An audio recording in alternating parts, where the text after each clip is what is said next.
So, I've had a bit of a unique relationship with my evaluation of linebacker Payton Wilson. He's a player who many people thought should have been kind of a early second round guy. Early to mid second round guy was how most people viewed him. When I watched his tape, I kind of understood it, but I think I was a little bit lower on him than some other people were, and we can get into it in the film and talk about it, but one main reason has nothing to do with film and more to do with just his age. He's an older prospect, and Steelers fans know all too well that sometimes you have a guy like Kenny Pickett who is, has a good year in college, but a big part of it is because you just have played for longer, you get more used to the offense or defense that you're in, and because of that are able to be successful. I had some concerns that was the case with Payton Wilson, so I docked him a little bit.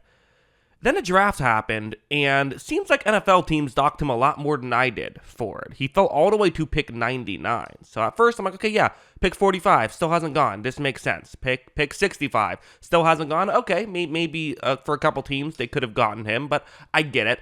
And then we're at pick 98, and I'm like, why is no one selecting Payton Wilson? So I figured this could be an interesting video to break down what Payton Wilson brings to the table, why he did fall, and why I had my complaints about him, but also why I think that this was way too much of a fall. I think the Steelers might have gotten a steal at pick 99. Let's just get into it. So first, let's start off with something like this. And I will acknowledge, I don't think Payton Wilson is a highlight reel machine the way some other linebackers are. And I do think that matters. I do think that in people's perception of players, it matters a lot in terms of you remember the highlight reel level play. Similar to how, to make a baseball analogy, as I love to make analogies of other sports, sometimes you see a defender who actually isn't a great defender, but if they make a sliding catch, people will say, wow, what a great play, and think they're a good defender. Splash plays really do matter. Wilson doesn't have a ton of those, which I think can definitely hurt his draft stock, but he has some, and he certainly has the capability to make a splash play. Something like this. It's going to be a run to the offense's left on this play, and that is where Payton Wilson is. And watch what he's going to do here. As you see, he reads this play so well, he gets over so quickly that there isn't an offensive lineman who gets over in time to block him. He essentially just beat the offensive lineman to the spot right there. Now, play isn't over. You have to make the tackle as well. But that's what Wilson does. He does make that tackle, and they get a big tackle for a loss. So the splash play capability is certainly there, and it is one of those things where there's just so much flukiness in getting splash plays. You can only do it when there's an opportunity, and when he had opportunities, he was often able to take advantage of those opportunities. So I think that in some ways, he might be getting undervalued because of that. This play is a lot of just what he does really well, where it's going to be zone coverage that he is in, and he's the one covering the zone and white. That's where he's supposed to cover, and you might notice, hey, there's a wide receiver who's going to get into his zone and coverage. So, okay, that's probably the guy you want to cover. And when this play begins, that's what happens. He does cover his assigned guy, making sure that he's taken that throw away. Now the quarterback says, can't throw it there. I have to scramble up. But look at that defender right there. What is important about him? It's that he is also covering the receiver that Payton Wilson is covering, which means that, for me personally, one of the main things I think is important for a linebacker, just understanding where your teammates are, that does so much good for you. Wilson realizes I have help here now. I don't have to cover the receiver. Because of that, he then rushes in and is able to help make that tackle on the quarterback so they're not able to pick up too many yards. He could have gotten blocked out of the way potentially if he didn't realize this, or just wouldn't have been in as good a position and wouldn't have made a tackle as quickly had he waited longer. So again, it's just really good understanding of where his teammates are, what his situation is, and what he should be doing. Something like this is another example of that, where it's actually just a three-man rush. So, a lot of guys in coverage, but he's the one with the zone and white.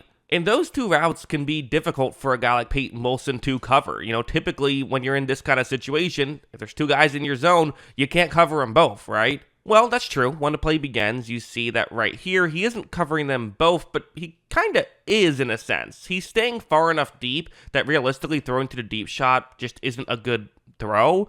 But if you throw underneath, okay, you'll gain yards there, but not as much to really make you feel good about yourself, I would say, because it's a 3rd and 15. So, it's not really doing a lot. It's good understanding of the situation by Wilson. Quarterback takes a chance, throws it deep, which I don't even hate the idea, but that was nearly intercepted by Wilson. So again, just understanding your situation, being in position to make plays is very valuable. There is a lot of value in that. We always talk about linebacker value and all that. Well, having a guy you can just trust to be in position, that's definitely pretty good, as it gives you, at the very least, a high floor, which for a guy who we don't know if he's going to be starting or how much playing time he's going to get, the high floor could really be nice for the Steelers, as if they do get injuries, they at least feel comfortable about him, even if he doesn't come in and start right away.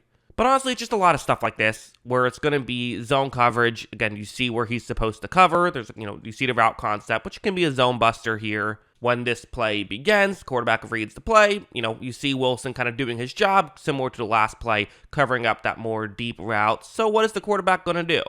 Well, you have a check down. This time it's a 1st and 10, so you definitely want to make sure you get the yards when they're available. That's what the quarterback does, takes the check down, but Wilson does a good job at coming in and being able to make a pretty quick tackle. So, again, it's just like solid, consistent plays. He's putting himself in position. When the run comes his way, he makes a tackle. When the pass comes his way, he makes a tackle or gets a deflection, and usually does his job to make sure the pass doesn't come his way too often. As for the negatives, though, there's just no getting around it. There are guys who are more physical freaks than he is. It just is what it is. And you do see it on stuff like this, where he's going to be covering the route you see on the screen. And when his play begins, he's running it well. He's covering it well, I should say. Doing everything right, is in position, all of that good stuff. The issue? You see, he just doesn't really have the speed to keep up, and, the offensive player there was open. It was a missed throw, but he was open right there. And you do just have to wonder, when a talent level gets higher at the NFL level, what can you do?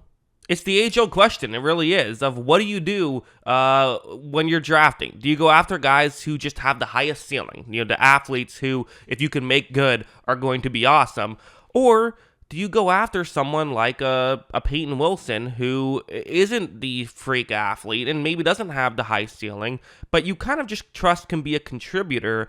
I always kind of like the Rams' philosophy, where they just try to get as many draft picks as possible and then go out and just try to draft as many players who they think have like the highest floor as possible. Like, that's consistently what they do. Not always, there are some exceptions, but they love to get guys who they just trust to be contributors. And a big part of how they won a Super Bowl was by having so many players who maybe weren't stars, but solid players who weren't on expensive deals. To me, this is kind of what the Steelers are doing here, and what they did with some other picks, one of which, is another guy named Wilson, who I'm going to record a film study on right after I get done recording this one.